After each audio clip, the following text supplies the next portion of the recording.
This morning, I have signed the first ever returns agreement with the government of Pakistan. And it's an important agreement because it'll give us the opportunity and the chance to remove people to Pakistan who have no legal basis to be in our country.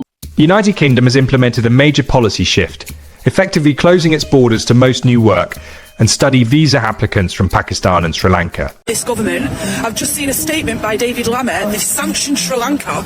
And this agreement is absolutely fundamental to making sure that our immigration system works through our lawful means of people coming to our country, but also ensuring that those who have no legal basis to be in our country, who are Pakistani nationals, are removed, and that we can do this swiftly with the cooperation of the government of Pakistan.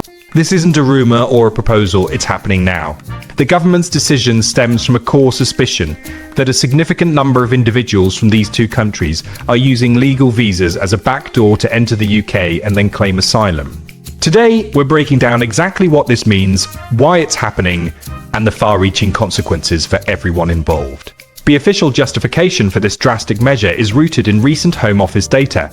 This data revealed a troubling pattern for the government.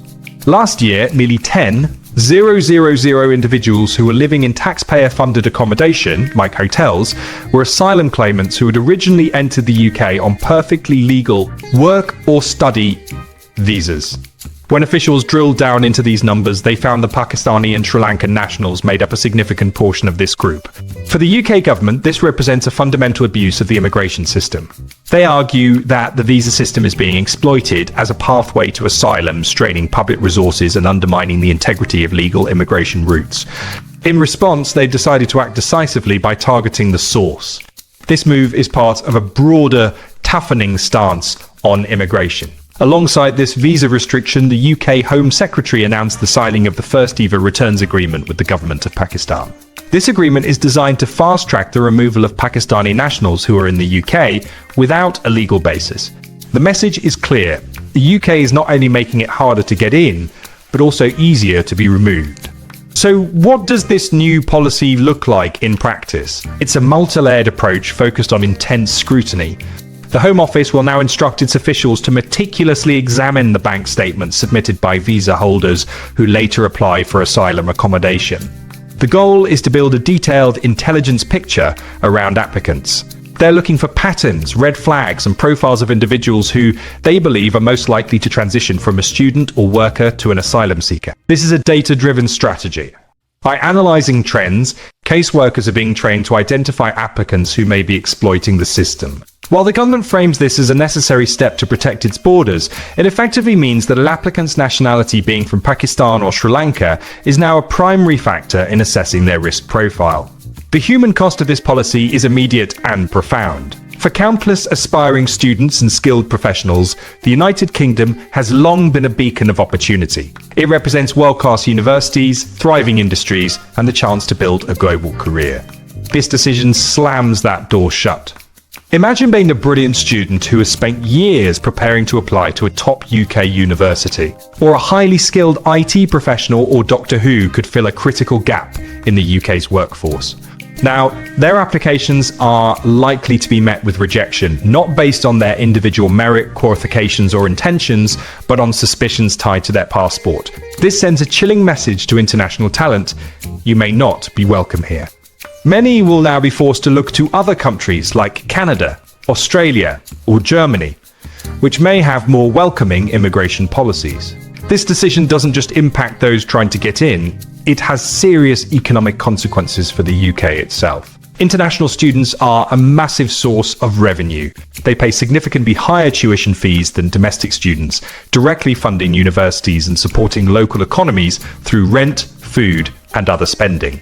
A sharp decline in students from Pakistan and Sri Lanka, and the potential chilling effect on applicants from other nations, could put immense financial pressure on the UK's higher education sector. Beyond academia, the UK relies on skilled workers to power its economy.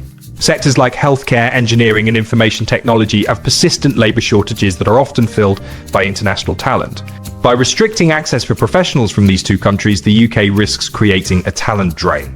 This could slow down innovation, hinder growth, and leave essential jobs unfilled.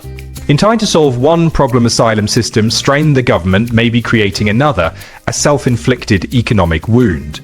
Unsurprisingly, the announcement has ignited a firestorm of criticism. Human rights organizations and advocacy groups have condemned the policy as discriminatory and xenophobic. They argue that it unfairly punishes an entire population based on the actions of a few, which goes against the principle of judging individuals on their own merits. Critics contend that this fosters an environment of mistrust and undermines the UK's reputation as an inclusive, diverse nation.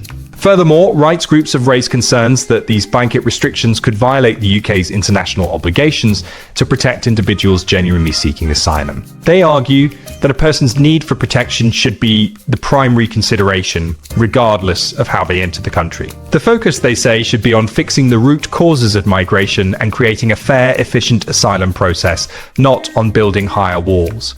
Political opponents have labelled the move as a short-sighted and politically motivated tactic to appear tough on immigration, rather than a serious, long-term solution. They are calling for a more comprehensive immigration strategy that balances security with humanitarianism and acknowledges the vital contributions that migrants make to British society. This brings us to the most controversial element of the new policy: profiling.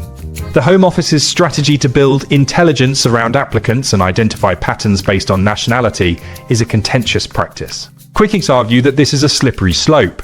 It can lead to institutional bias, where individuals are prejudged based on stereotypes associated with their country of origin rather than their personal circumstances. This risks alienating entire communities, both in the UK and abroad, and can perpetuate harmful narratives. Moreover, a one-size-fits-all, data-driven approach often fails to capture the complex, nuanced reality of human migration.